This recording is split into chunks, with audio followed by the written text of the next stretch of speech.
నమస్కారం ప్రియమైన ప్రేక్షకులారా, మీ అందరినీ గరుడ పురాణంలోని ధర్మకాండంలో ప్రేతకల్పం గురించి తెలుసుకునే ఈ పవిత్రమైన ప్రయాణంలోకి స్వాగతిస్తున్నాను. ఈ భాగంలో మరణించిన వ్యక్తికి సంబంధించిన 3 వస్తువుల గురించి చెప్పబడింది. ఈ వస్తువులను ఎవరూ ఎప్పటికీ ఉపయోగించకూడదు. ఒకవేళ ఉపయోగిస్తే భయంకరమైన యాతనలు ఎదుర్కోవాల్సి వస్తుంది. అనేక రకాల నష్టాలు సంభవిస్తాయి. అందుకే ప్రతి తెలివైన వ్యక్తి ఈ వస్తువుల గురించి తప్పక తెలుసుకోవాలి. శ్రీకృష్ణుడు గరుడ దేవునికి ఇచ్చిన ఈ జ్ఞానం మనల్ని ఆలోచింపజేస్తుంది, మన మనసులను ఉద్ధరిస్తుంది. ఈ కథను పూర్తిగా వినండి, ఎందుకంటే అర్ధంతరంగా వినడం వల్ల జ్ఞానం అసంపూర్ణంగా మిగిలిపోతుంది. అది ప్రమాదకరం కూడా. సరే రండి, ఈ భావోద్వేగ ప్రయాణాన్ని మొదలు పెడదాం. స్నేహితులారా, ఒకసారి భగవాన్ విష్ణుమూర్తి వాహనమైన గరుడ దేవుడు తన మనసులో ఒక పెద్ద సందేహంతో ద్వారకకు వస్తాడు. అక్కడ శ్రీకృష్ణుడిని కలవాలని అతని ఆలోచన. తన ప్రియమైన గరుడుని చూసిన శ్రీకృష్ణుడు ఆనందంతో ఆహ్వానిస్తాడు. హే గరుడా, ద్వారకలో నీకు స్వాగతం. నీ రాకతో నా హృదయం సంతోషంతో నిండిపోయింది. నీవు ఇక్కడికి రావడానికి ఏదో ప్రత్యేక కారణముందని నాకు తెలుసు. చెప్పు, ఏ పనిమీద వచ్చావు అని ప్రేమగా అడుగుతాడు. గరుడు భక్తితో కృష్ణుడికి నమస్కరిస్తూ ఇలా అంటాడు, ప్రభూ, నీవు సర్వజ్ఞుడవు. ఈ విశ్వంలో నీకు తెలియనిది ఏమీ లేదు. నా మనసులో ఒక సందేహముంది, దాన్ని తీర్చగలిగేది నీవు మాత్రమే. దయచేసి నాకు సహాయం చేయి. శ్రీకృష్ణుడు చిరునవ్వుతో ఇలా అంటాడు, హే పక్షరాజా, నీ సందేహం ఏదైనా సరే భయపడకుండా అడుగు. నీ ప్రశ్నలకు సమాధానం చెప్పడం నా బాధ్యత. నీ ఆందోళనను తీర్చడం నా కర్తవ్యం. గరుడు గంభీరమైన స్వరంతో ఇలా అడుగుతాడు, ప్రభూ, ఒక జీవి మరణిస్తే అది తనతో ఏ వస్తువులను తీసుకెళ్తుంది? మరియు మరణం తర్వాత ఆ జీవికి సంబంధించిన ఏ వస్తువులను ఇతరులు ఉపయోగించకూడదు? ఈ 2 ప్రశ్నలు నన్ను ఆలోచనలో పడేశాయి. కృష్ణుడు ఆలోచనాత్మకంగా ఇలా అంటాడు, గరుడా, నీ ప్రశ్న చాలా ముఖ్యమైనది. ఈ లోకంలో జన్మించిన ప్రతి జీవికి మరణం తప్పదు. మనిషి ఈ భూమిపై ఖాళీ చేతులతో వస్తాడు, కాని వెళ్లేటప్పుడు 5 విషయాలను తీసుకెళ్తాడు. అలాగే జీవించి ఉన్నవాడు మరణించిన వ్యక్తి యొక్క 3 వస్తువులను ఎప్పటికీ తాకకూడదు. ఈ 2 ప్రశ్నలకు సమాధానం చెప్పే ముందు నీకు ఒక బ్రాహ్మణుడి మరియు 5 ప్రేతాల కథ చెప్తాను. ఈ కథ వినడం వల్ల నీ సందేహాలన్నీ తీరిపోతాయి. కృష్ణుడు ఇలా కొనసాగస్తాడు, ఈ కథను శ్రద్ధగా విను గరుడా. ఈ కథలో మానవ జీవితంలోని గొప్ప రహస్యాలు దాగ ఉన్నాయి. దీన్ని వినడం వల్ల కోట్లాది పాపాలు నశిస్తాయి. అందుకే ఈ కథను ఎక్కువ మందికి చెప్పు, ప్రచారం చెయ్యి. గరుడు భక్తితో ఇలా అంటాడు, ప్రభూ, నీ పవిత్ర కథను శ్రద్ధగా వినడానికి నేను సిద్ధంగా ఉన్నాను. దయచేసి చెప్పు. అప్పుడు శ్రీకృష్ణుడు ఆ కథను ఇలా మొదలు పెడతాడు, గరుడా, ఒకప్పుడు మధ్యదేశంలో దేవశర్మ అనే ఒక పేద బ్రాహ్మణుడు ఉండేవాడు. అతను చాలా గుణవంతుడు, వేదాలు, శాస్త్రాలలో పండితుడు. అతను తన జ్ఞానాన్ని ఎప్పుడూ దుర్వినియోగం చేయలేదు. ధనం సంపాదించడానికి తన విద్యను ఉపయోగించలేదు. చాలా పేదరికంలో ఉన్నా భిక్ష ఎత్తుకుని జీవనం సాగించేవాడు. ఒకరోజు ఆ బ్రాహ్మణుడు అడవిలో తపస్సు చేయాలని నిర్ణయించుకున్నాడు.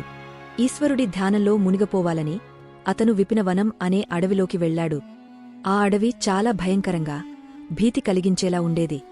దాని గురించి దూరదూరానికి ప్రజలు మాట్లాడుకునేవారు. ఆ అడవిలోకి వెళ్లే ధైర్యం చాలా తక్కువ మందికే ఉండేది. అక్కడి వాతావరణం మొత్తం భయంతో నిండి ఉండేది.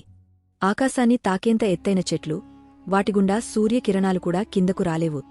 కొన్ని చెట్లు పురాతన కాలం నుండి నిలబడి ఉన్నాయి. వాటి భారీ మూలాలు భూమి మీదకు వచ్చి అన్ని దిక్కులా వ్యాపించి ఉండేవి. అక్కడ వటవృక్షాలు, అశ్వత్థ చెట్లు ఎక్కువగా ఉండేవి. ఆ చెట్లు తమ కింద ఎవరినైనా ఒక్క క్షణంలో ఒడిసిపట్టుకునేంత శక్తివంతంగా ఉండేవి. మాండవ, సమి వంటి చెట్లు కూడా ఉండేవి. వాటి పక్కనుండి వెళ్తే ఒళ్ళు గగుర్పొడిచేది. ఆ చెట్ల కొమ్మలు వంకరగా, వికృతంగా ఉండేవి. వాటిపై వింత జీవులు తిరుగుతూ ఉండేవి. అక్కడి మొక్కలు కూడా భయంకరంగా కనిపించేవి. విషకాంభ వంటివి సాధారణం కాదు. నల్లటి రెక్కల గుడ్లగుబలు పగలు కూడా అక్కడ తిరిగేవి. వాటి భయంకరమైన శబ్దాలు గాలిలో ప్రతిధ్వనించేవి. అడవి తోడేళ్లు తమ ఆహారం కోసం ఎల్లప్పుడూ సంచరిస్తూ ఉండేవి. వాటి కళ్ళు చీకటిలో మెరిసేవి. నల్లటి చుక్కలున్న చిరుతపులులు, హింస్రమైన ఎలుగుబంట్లు కూడా అక్కడ సర్వసాధారణం. పక్షుల్లో శకుని అనే రాబందులు, కాటుక రంగు మైనాలు చెట్లపై కూర్చుని దూరంగా వచ్చేవారిని భయపెట్టేవి. విపినవనం మొత్తం రహస్యమయంగా, భయంకరంగా ఉండేది. ప్రతి అడుగు వేసినప్పుడు మరణ భయం ముంచుకొస్తుంది. అలాంటి అడవిలో ఆ బ్రాహ్మణుడు ఒక పురాతన చెట్టు దగ్గరకు చేరుకుంటాడు. అక్కడ అతను 5 పిశాచాలను చూస్తాడు. ఆ పిశాచాలు ఆ అడవిలో తిరిగే మనుషులను ఆహారంగా తింటూ ఉండేవి. ఎవరైనా ఆ మార్గంలో వెళ్తే వాటి చేతిలో చిక్కి మరణించేవారు. ఆ పిశాచాల్లో ధర్మం అనేది లేదు. అవి పాపాత్ములు, దురాచారులు, ఎవరిపైనా దయ చూపేవి కావు. ఆ బ్రాహ్మణుడు ఆ చెట్టు దగ్గరకు రాగానే పిశాచాలు ఒకదానితో ఒకటి ఇలా అన్నాయి, అరెవా, చూడండి, ఈరోజు మాకోసం తాజా ఆహారం వస్తోంది. మొదట నేనే ఈ బ్రాహ్మణుడిని తింటాను. దీని మాంసం ఎంత రుచిగా ఉంటుందో. ఈ బ్రాహ్మణుడు సాత్విక ఆహారం మాత్రమే తీసుకుంటాడు కాబట్టి దీని శరీరంలో రోగాలు, పురుగులు ఏమీ ఉండవు. దీని మాంసం తినడం ఆనందంగా ఉంటుంది అని ఒక పిశాచం హాస్యంగా అంటుంది. రెండో పిశాచం ఇలా అంటుంది, ఈ బ్రాహ్మణుడిని నేనే తింటాను. చాలా రోజుల తర్వాత ఆహారం దొరికింది. అలా అవి ఆ బ్రాహ్మణుడిని తినడానికి ముందుకు వస్తాయి. కాని ఆ బ్రాహ్మణుడు ఆ పిశాచాలను చూసినా ఏమాత్రం భయపడలేదు. అతను భగవాన్ విష్ణుమూర్తి యొక్క గొప్ప భక్తుడు. ఎల్లప్పుడూ శ్రీహరినామాన్ని జపిస్తూ ఉండేవాడు. అందుకే అతనికి ఎవరి భయం లేదు. ఆ పిశాచాలను చూసి అతను భయపడకుండా వాటికి నమస్కారం చేస్తాడు. హే పిశాచాలారా, మీకు నా నమస్కారం అని అంటాడు. ఆ బ్రాహ్మణుడి వింత ప్రవర్తన చూసి పిశాచాలు ఆశ్చర్యపోతాయి. విష్ణు భక్తుడైన ఆ బ్రాహ్మణుడి సాంగత్యంలో వాటి దుష్టత్వం కరిగిపోతుంది. ఆ పిశాచాలు ఆశ్చర్యంగా అతన్ని చూస్తూ ఇలా అడుగుతాయి, హే మహాత్మా, నీవు ఎవరు? ఈ భయంకరమైన అడవిలో ఒంటరిగా ఎందుకు తిరుగుతున్నావు? మమ్మల్ని చూసినా నీకు భయం లేదు. పెద్ద పెద్ద శూరవీరులు కూడా మమ్మల్ని చూస్తే వణుకుతారు, పరిగెత్తుతారు. కాని నీ మనసులో భయం లేదు. నీ సాంగత్యంలో మా ఆకలి కూడా పోయింది. మేము నిన్ను ఆహారంగా తినాలనుకున్నాము, కాని ఇప్పుడు అలా చేయలేము. అప్పుడు ఆ బ్రాహ్మణుడు శాంతంగా ఇలా అంటాడు, హే పిశాచాలారా, నాకు మీ వల్ల భయం లేదు. ఎందుకంటే భగవాన్ ఎల్లప్పుడూ నాతో ఉన్నాడని నాకు తెలుసు. ఆయన ఇచ్చ లేకుండా చెట్టు ఆకు కూడా కదలదు. నా మరణం మీ చేతుల్లో జరగాలని ఉంటే అది నాకు స్వీకారం. ప్రభువు నా భాగ్యంలో ఏది రాశాడో అది నాకు ఒప్పుకోదగినదే. నన్ను తినడం వల్ల మీకు తృప్తి కలిగితే అది నా అదృష్టంగా భావిస్తాను. ఈ లోకంలో ప్రతి జీవి ఇతరులకు సుఖాన్ని, తృప్తిని ఇవ్వడమే మనిషి కర్తవ్యం. మీరు కూడా ఈశ్వరుడి సృష్టే కదా. మిమ్మల్ని నేను ఎలా నిందించగలను? ఆ బ్రాహ్మణుడి ఈ మాటలు విని పిశాచాలు స్తబ్దుగా నిలబడిపోతాయి. హే బ్రాహ్మణ దేవతా, నీ మాటలు చాలా అద్భుతంగా ఉన్నాయి. వీటిని వినగానే మా హృదయాలు తృప్తి చెందాయి. నిన్ను మేము తినము. దయచేసి నీవు ఎవరో, ఈ అడవిలో ఎందుకు వచ్చావో చెప్పు అని అడుగుతాయి. బ్రాహ్మణుడు ఇలా అంటాడు, హే పిశాచాలారా, నా పేరు దేవశర్మ. ప్రభువు భక్తికోసం ఈ అడవిలో సరైన స్థలం కోసం వెతుకుతున్నాను. మిమ్మల్ని చూస్తే మీరు చాలా కష్టంలో ఉన్నట్లు కనిపిస్తోంది. మీరు ఎందుకు పిశాచాలుగా మారారో చెప్పండి. మీకు నేను ఏదైనా సహాయం చేయగలిగితే తప్పక చెప్పండి. నా శక్తి మేరకు మీకు సహాయం చేస్తాను. ఆ బ్రాహ్మణుడి మాటలు విని పిశాచాలు మరింత ఆశ్చర్యపోతాయి. హే ద్విజశ్రేష్ఠా, నీకు మా ప్రణామాలు. మేము మా పాప కర్మల వల్లే ఈ పిశాచ జన్మ ఎత్తాము. మా పితృదేవతలను అవమానించాము. అందుకే ఈ శిక్ష వచ్చింది. ఈ పిశాచ శరీరం నుండి ఎప్పుడు విముక్తి పొందుతామో తెలియదు. మనుష్య జన్మలో పాపాలు చేశాము. పిశాచాలుగా మారిన తర్వాత కూడా అనేక నిర్దోషులను చంపి తిన్నాము. అందుకే మాకు ఈ యోని నుండి విముక్తి దొరకదని అనిపిస్తుంది. అప్పుడు బ్రాహ్మణుడు దయతో ఇలా అంటాడు, హే పిశాచాలారా, మీ బాధను నేను అర్థం చేసుకున్నాను. మీకు విముక్తి కలిగించడానికి నేను ఏం చేయగలనో చెప్పండి. నేను మధ్యదేశంలో నివసించే దేవశర్మను. అనేక తపస్సులు, వ్రతాలు, ఉపవాసాలు చేశాను. మీ విముక్తి కోసం ఏదైనా వ్రతముంటే చెప్పండి, నేను తప్పక చేస్తాను. ఆ మాటలు విని పిశాచాలకు అర్థమవుతుంది, ఈ బ్రాహ్మణుడు తమ వంశస్థుడే. అవి ఆ బ్రాహ్మణుడి తాతలు, ముత్తాతలు పాపాల వల్ల పిశాచాలుగా మారినవారు. శ్రీకృష్ణుడు గరుడుడితో ఇలా అంటాడు, గరుడా, ఈ విధంగా ఆ పిశాచాలకు తెలుస్తుంది, ఈ బ్రాహ్మణుడు తమ సొంత వంశజుడు. అప్పుడు ఆ పిశాచాలు తమ పాప కర్మల గురించి చెప్పడం మొదలు పెడతాయి. మొదటి పిశాచం ఉచ్చి అనే పేరుతో ముందుకు వస్తుంది.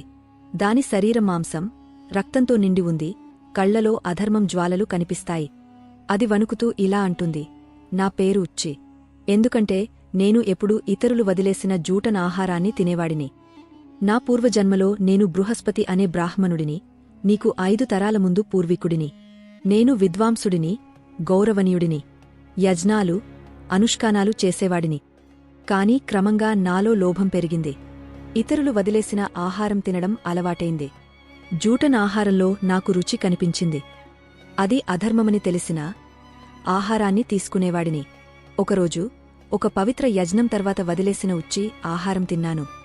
ఆహారంలో విషముండడంతో అక్కడే మరణించాను. ఇప్పుడు నేను పిశాచంగా ఉచ్చి ఆహారం తింటూ ఈ శాపంతో బతుకుతున్నాను. రెండో పిశాచం నగ్న అంగ అనే పేరుతో ముందుకు వస్తుంది. దాని శరీరం నగ్నంగా ఎముకలు కనిపిస్తూ ఉన్నాయి. అది బ్రాహ్మణుడిని చూస్తూ ఇలా అంటుంది, నా పేరు నగ్న అంగ. ఎందుకంటే నేను ఎప్పుడూ బట్టలు లేకుండా స్నానం చేసేవాడిని. నా పూర్వజన్మలో నేను శరత్చంద్ర అనే బ్రాహ్మణుడిని, నీకు 6 తరాల ముందు పూర్వీకుడిని. నాకు జ్ఞానం, తపశ్శక్తి ఉండేవి. కాని నా శరీరంపై గర్వం పెరిగింది. స్నానం చేసేటప్పుడు నగ్నంగా ఉండడంలో ఆనందం పొందేవాడిని.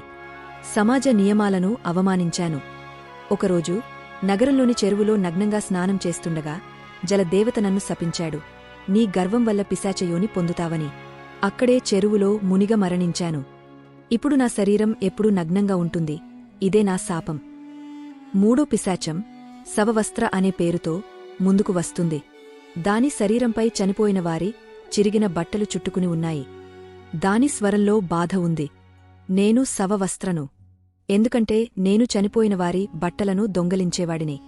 నా పూర్వజన్మలో నేను అచ్యుతానంద అనే బ్రాహ్మణుడిని, నీ పూర్వీకుడిని. కాని నాలో లోభం పెరిగింది. శ్మశాన భూమికి వెళ్లి చనిపోయిన వారి వస్త్రాలను దొంగలించి అమ్మేవాడిని. వాటిని ధరించడంలో సుఖం పొందేవాడిని. ఈ అధర్మాన్ని చూసిన దేవతలు నన్ను శపించారు, శ్మశానంలో మరణిస్తావు, పిశాచంగా శవవస్త్రాలు ధరిస్తావని. శ్మశానంలో ఒక భయంకర పిశాచం నన్ను చంపింది. ఇప్పుడు శవవస్త్రాలు ధరించడమే నా శాపం. నాల్గవ పిశాచం అశౌచ అనే పేరుతో ముందుకు వస్తుంది.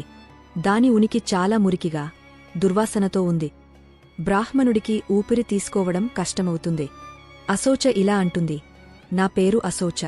ఎందుకంటే నేను ఎప్పుడూ అపవిత్రమైన మురికి వస్తువుల్లో మునిగ ఉండేవాడిని. నా పూర్వజన్మలో నేను ధర్మరాజా అనే బ్రాహ్మణుడిని, నీ పూర్వీకుడిని. నా జీవితంలో శుద్ధతకు స్థానం లేదు. బ్రాహ్మణుడిగా ఉండికూడా అపవిత్ర జీవనం గడిపాను. తన మనసు శుద్ధిగా ఉంచుకోలేదు. మురికి బట్టలు ధరించేవాడిని, అపవిత్ర స్థలాల్లో ఉండేవాడిని, స్నానం చేయకుండా ఉండేవాడిని. ఇది అధర్మమని తెలిసినా ధర్మ నియమాలు పాటించలేదు. ఈ పాపం వల్ల దేవతలు నన్ను శపించారు, అశుద్ధంలో మునిగ పిశాచ యోనిలో తిరుగుతావని. ఒక మురికి చెరువులో మునిగ మరణించాను. ఇప్పుడు ఈ పిశాచ యోనిలో అపవిత్రంతో చుట్టుముట్టి ఉన్నాను. ఐదో పిశాచం క్రవ్యద అనే పేరుతో ముందుకు వస్తుంది. దాని ముఖం రక్తంతో తడిసి ఉంది. చేతుల్లో మాంసం ముక్కలు ఉన్నాయి. అది భయంకరమైన నవ్వుతో ఇలా అంటుంది, నేను క్రవ్యదను. ఎందుకంటే నేను మాంసం, రక్తం లోభిని.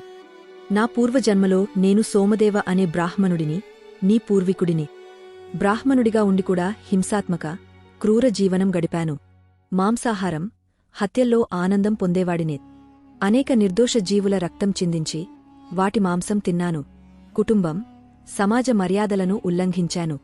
ఈ అధర్మం వల్ల ఒక మాంసాహార భోజనంలో ఆవు మాంసం తిన్నప్పుడు మరణించాను. దేవతలు నన్ను శపించారు, పిశాచ యోనిలో రక్త, మాంసలోభిగా ఉంటావని. ఇప్పుడు నేను క్రవ్యదగా ఉన్నాను.